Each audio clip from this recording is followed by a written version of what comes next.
Well, hello again to all you very fine and wonderful people across the information superhighway. My name is Sam, and of course I'm your host of the usual weekly series of Weird Mind Newsroom, where I will be back to provide a huge selection of tasty treats of new releases, trailers, and some news stories overall that will not leave you feeling sick to your stomach. So let's not waste time on the usual introduction, let's get to talking all things media that we have for another week. What happens next? They walk.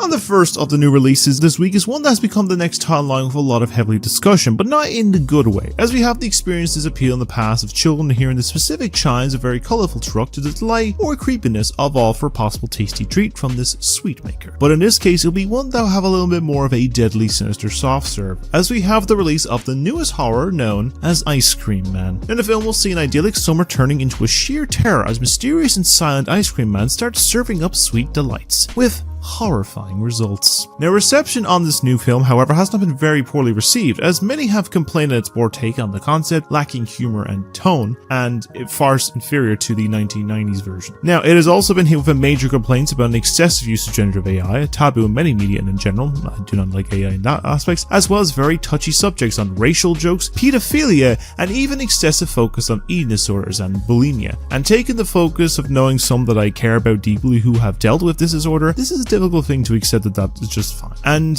some have seen this as one of this year's worst films. But if you want to check it out for yourself, if you want to, and support it, then you can check it out now in cinemas. But moving from horror to more of some over-elaborate action comedy, it's time to return to the small town state for this group of officers that may not be the most strongest or smartest, but they will find a way to get the job done and keep their town safe from the means of the law, as we have the release of the all-new entry of the popular series with Super Troopers 3. In the film, we'll see the return of the Broken Lizard comedy team, as we see Farva's wildly over-the-top Indian engagement to Phony's older sister spirals into chaos, and the rest of the troops must navigate Phony's schemes to break up the relationship while they are trying to crack a precocious new drugs ring, all to save the day and maybe the wedding themselves. Now, reception on this film is a bit more better received, but still in the mixed reception like the previous entries, with praise on the cast performances and concept, though the elements of the humor and comedy can be a little over-excessive. I could feel a little lacking in the outcome. If you want to check it out for yourself and see how this trilogy comes to a conclusion, then you can check this film also out now in cinemas. Moving to TV, this week with a focus in the realm of animation for all of our stories, with the first one going for a little more in the realm of the British comedy, where the man that gave us the original comedy of The Workplace and on the morals that continue to live when everything in your life feels gloomy, they will be taking the focus to the side of animation and told the streets of the back alleys to focus on those animals, and will find the way of domestication as a little bit out of their ideals, as we have the release of the newest animation from Ricky Gervais with Alley Cats. And the series will follow the trials and tribulations of a group of feral British cats from the walks of society who seek companionship while ruminating on everyday life. Now, reception on this new series has not been the most overly well received, as while the idea can work and some fans of Gervais will find something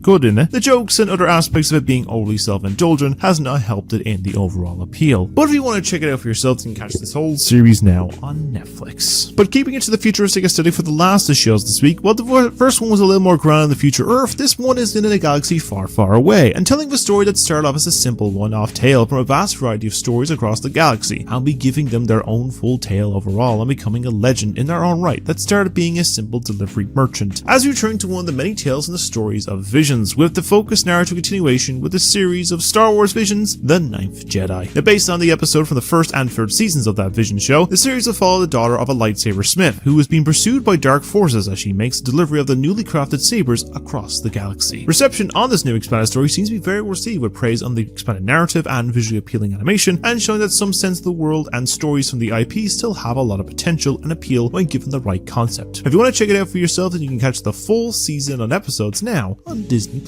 Moving to games now, and we will start on the focus to the overall element of the realm of going all out in the vast area of fierce battles, powerful heroes, and all in the sense of wondering what is causing these heroes and adversaries to team up and do battle against one another. As we have a new multi-team brawler in focus now, with the release of the all-new title of Marvel Token Fighting Souls. In the game, we'll see you create teams of 4 heroes and villains across the vast narratives and pages of the Marvel Comics, who will be brought together to prove as the planet's champion while they find a way to stop the champion, an elder of the universe that has chosen Earth as its next target to produce some worthy opponents after many planets have proven unsuccessful to them in the process and destroyed them on this way. Reception on this new fighter seems to be very well received, with praise on the roster, visuals, gameplay, and narrative, with most of the issues and complaints of the title aimed at the overly required PSN system even for PC to play. But it seems like a proper legacy follow-up to the Marvel vs. Capcom series. And if you want to play for the title for yourself, you can play it now on PlayStation 5 and PC. The next title in focus is one that is a surprising new title coming from an overall studio and branch that's more often known for their work on another company's big IPs, where it was about catching them all, but it seems with this new title of theirs that while that take seems to be a bit in the realm of some strange hybrid creatures, the gameplay in mind will be a lot more akin to some other challenging titles, as Game Freak, the company behind the Pokemon series, is bringing an all-new title to multiple platforms with the release of their new game of Beast of Reincarnation. Now, the title is set in 2,000 years in the future in 4026 Japan, and will take control of Emma, a young sealer, and her giant white hybrid wolf Ku, as you explore across this post-apocalyptic land and has been ruined by corruption and reclaimed by nature, as you try to fight against dangerous corrupted creatures and piece together the backstory of all that came to all of this. Reception on this title has been seen to mix to modestly well received opinions, with praise towards the visuals and concept, though some feel a blending of JRPG with Souls-like feels a little unbalanced, the narrative doesn't always work, and the combat can feel very lacking, but there is proven potential, and many now have wondered if this was the studio that was the real responsible outcome of the mess that recent Pokemons have faced than the main studio of Nintendo. But if you want to play it for yourself, then you can play it now on PS5, Xbox Series X and S, and PC. Our last new release this week will be a focus on something that looks like a goofy premise, and characters will be giving game and focus on something many of us gamers will not experience too much, and that is to be going outside and touching grass. But it seems this title maybe helped do it for us in particular, as House Games, the company behind Untitled Goose Game, brings us their new big expansive co-op title, as we have the release of their new game of Big Walk. Now in this title, you and a group of your friends will do as the title says, head on a big walk through the massive bushland as goofy spherical things as you solve puzzles found along the way and find ways to communicate in different formats. Reception on this title has been very well highly praised, with reception on the simple concept, the cozy approach, the visuals, puzzles, and being seen as one of this year's best reviewed titles, and a new game to play with your friends. If you want to head out on the walk on your own, then you can play it and go outside, or you can play this now on PS5, Nintendo Switch 2, PC, and Mac. But with all that regards now, that's all the new releases we do have this week. Ho, ho, holy shit. On the first of the trailers for this week is akin to another trailer that we recently talked about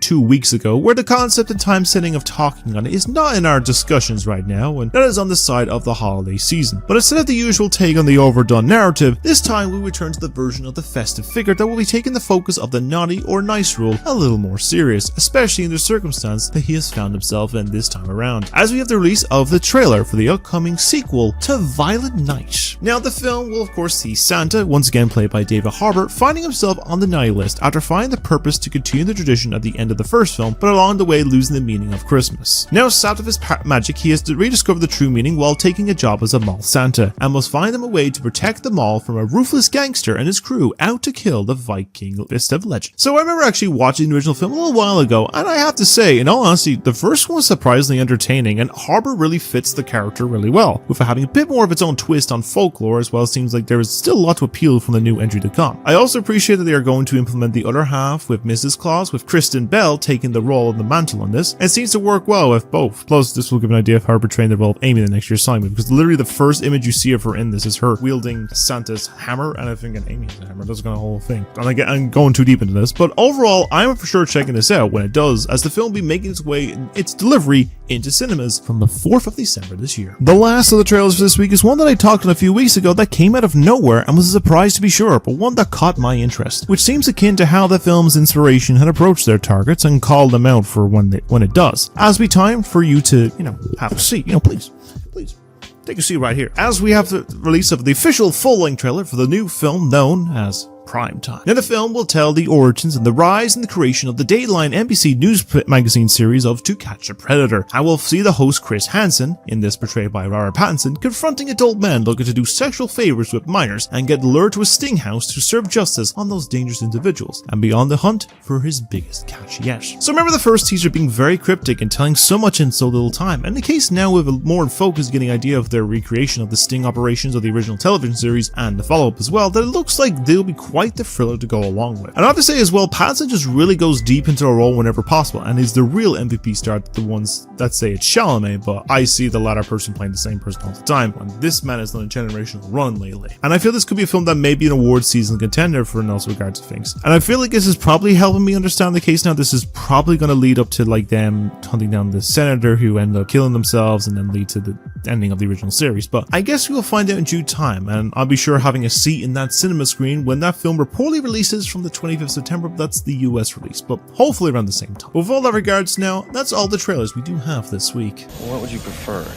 Yellow spandex? So it's another week of the news stories, another focus, the overall take on the side of the usual array of the hodgepodge, as we'll be delving into a few small stories and the focus to some casting additions and updates and announcements of a few projects many this week. So let's delve in and see what the news has in store for us in particular from this week. So we will start on the focus of the casting news and updates, and with this first one is with an update to an upcoming adaptation that has had a bit of an unforeseen circumstance on one of its castings, and that is with the new Amazon adaptation upcoming of God of War. Now, the last time we talked on this adaptation was about 2 or 3 weeks ago, when it was reported that the main lead of Ryan Hurst was going to have to be recasted after he suffered a really bad injury on the set by tearing a muscle, and their approach on this was mainly just recast the role instead of letting them recover when they already had about 4 episodes done for the show, which I feel like in case does probably about half the season, but I have no idea. As it seems in this case, we will be seeing a recasting already in mind, and focus with the ideal choice already considered for the role by the studio. As reported on Monday that the frontrunner and their focus ideal for the role is with Guardians of the Galaxy and Dune star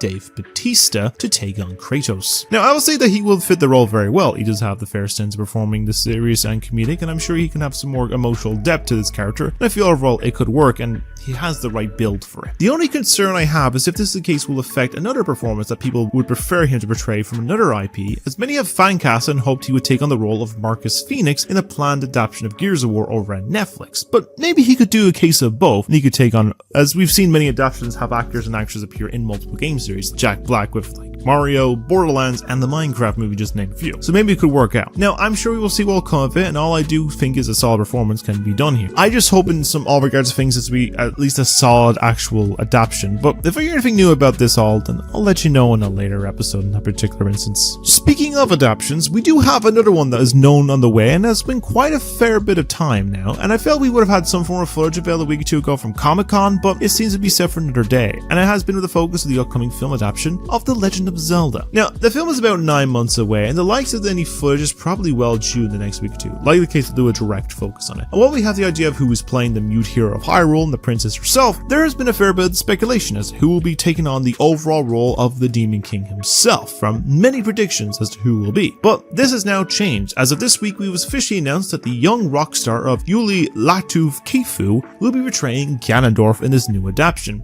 And honestly, perfectly fine with this in this casting choice, as he would have a solid build, his face looks close to the character, and he would work well for the physical embodiment, and I'm happy they're going with a more unknown actor than the usual known and overused stars, so I can appreciate their choice here and hope to see him in some form of real soon, hopefully some footage soon enough. It is, however, not the only casting confirmation, as well as a few hours later it was confirmed that Severance star Dickon Lockman is also in this title and will be portraying the character of Impa in the film, and maybe explain who the character was with Zelda from some of the leaked images from the film set in New Zealand back at the end of last year, with her as Zelda's bodyguard. She definitely has a close look to the role, so I'm sure it'll be an interesting check it out. There is one other confirmed casting addition to the film, and will be one that is more of a post-humorous one, as also confirmed that the late Sam Neill is also said to be in the next upcoming title, but his role in this movie is currently not confirmed. In my guess of things, he could be one of those obscure characters from one of the titles, or else he may be this film's take on the King of Hyrule or something, but I guess we'll have to see when this film gets a sense of footage soon enough. In all sense of things, I feel the chosen roles for this film are really interesting, and I'm liking the approach to it. The one I only really have is if they will adapt a specific game of the series, or if it will be just an entirely new narrative, and also the case as well will Link talk or not, but I guess we will see by the release on April 30th next year. If any more new casting additions or any footage comes along, I'll update in a later episode. On the last of the casting-based stories is the only superhero-based narrative in focus for this week. We are looking more into the future, as we have a reported new casting for the upcoming take on the Mutants and X-Men. Now, last week we did get a casting of Samara Weaving as Emma Frost, and while there were some other reported listings earlier this week, like a rumored one of Darcy Montgomery being eyed for the new take on Wolverine, we do have another casting that has possibly been a confirmation, with this one being reported of Heartstopper and Wild Robot star Kit Connor reportedly portraying Scott Summers, or Cyclops, for the upcoming new take. Now, the approach and focus of this casting is a strange one, as this casting would be one that I would not been much of a first choice, but I've been,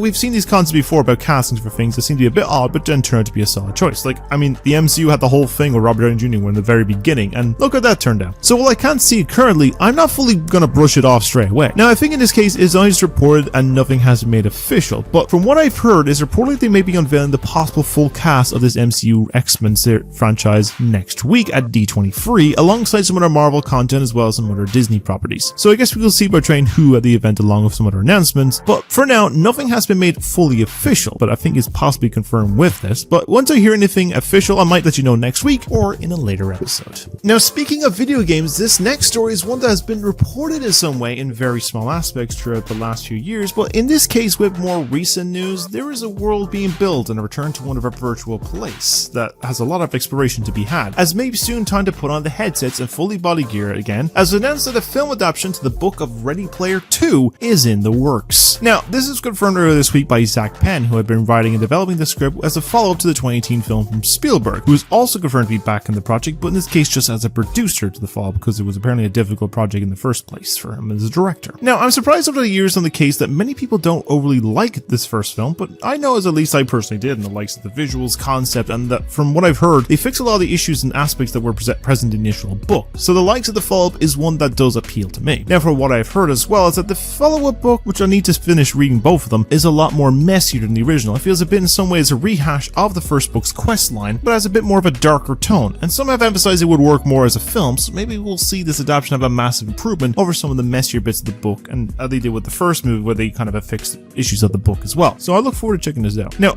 at the moment of all of this, there is no indication as to when we can expect this follow-up or who will be directing it, or if any of the original film stars will be back in the sequel, but if I hear anything about this, I'll update in a later episode too. And our last of the project announcements and updates is one that has been a bit of an abrupt ending to it all, and it seems that while we may have seen some games before, it looks like the other forums across the globe may not be in full form. As announced this week that the planned US take on Squid Game from filmmaker David Fincher has likely been shelved and will not be moving forward. Now, most of the reasons for this comes down to the director of photography for Fincher's project mentioning that it is not likely to move forward, with Fincher busy with Once Upon a Time in Hollywood sequel of the Vengeance Cliff Booth and the reshoots currently happening for that, and some other projects that it seems like he's going to be so this is likely going to stay as a Korean-based series instead, and the cameo from Kate Blanchett at the end of the original series is likely not connected to the show anymore. Now, do I see them try and make a new take on this series set in a US or European country or other parts of the world? Likely so, but I feel it will pale in comparison to what made the original series such an appealing and worked well. But in all regards, you have never know what Netflix when they run a good concept into the ground, or never let something with potential have a good enough lengthy run. But for now, we will see what will happen to this IP, and if there's any new updates about this, I'll let you know in a future episode, but I guess we'll see. But what do you make of these stories? Do you see Batista as a solid Kratos, and will you also be Marcus in the Gears of War adaptation? Do you see the choices for Ganon and Impa being a great choice, and who do you see Sam Neill playing? Do you think Kit Connor will be the new Cyclops, and what else do you see cast as the other mutants? Are you excited for a Ready Player 2 adaptation? Who do you see helming it, and do you see a new US or other country version of Squid Game, or should it be left as a one-off thing for Korea? Let me know what you think down below, and with all that regards, that's all the news stories we do have this week. I'm Markiplier, bitch. I ain't gonna do that. And in any case, with all of that, it ends episode 178 of Weird Mind Newsroom. I hope you enjoyed my ramblings for probably around 20 minutes or so. Anyway, enough chit-chat of just nonsense. Let's talk about all the things coming up on the channel. So let's start with reviews. They're going to be coming along eventually. I'm going to finish this Last of Us one this week if it,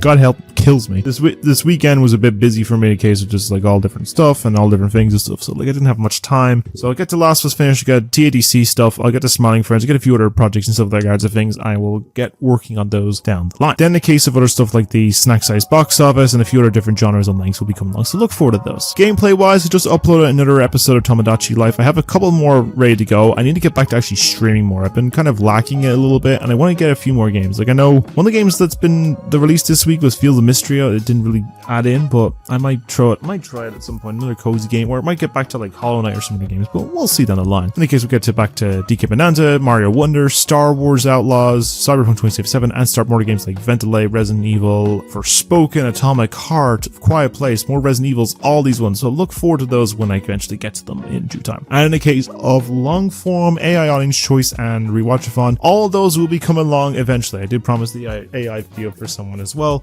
as was the case of Harmos Boar. As was the case, I'll get to that time lapse, one of the Pikachu build, and a few other bits and pieces. So look forward to those when I can. But yeah, they're all coming along, so look for those. But with that regards, now I'm going to end the episode there for now. So if you like what you see here and want to see more from me and more frequently, to simply like and subscribe. I upload new stuff every single week, and I'm aiming for 750 to 1,000 subs. Appreciate all that for following and just for tuning in. Let me know your thoughts on all discussed this week, from new releases, trailers, and news stories down below, and what your thoughts on the things and what you look forward to the most. As well, if you want to get yourself 10% off pure crack, use my code Sam Harrison. That's all one word, all caps, and you can find it down the link description below to get yourself a tasty beverage. I'm going to end it there for now. You all stay wonderful people. Have a great day every day, doing many great things, and keeping you because no one else do what you do, and take care of yourself because mental health is very important, and check it on people because, you never know who needs it. In that regards, I've been your host Sam, of course, and I'll see you all in the next episode, so take care, and I'll see you later.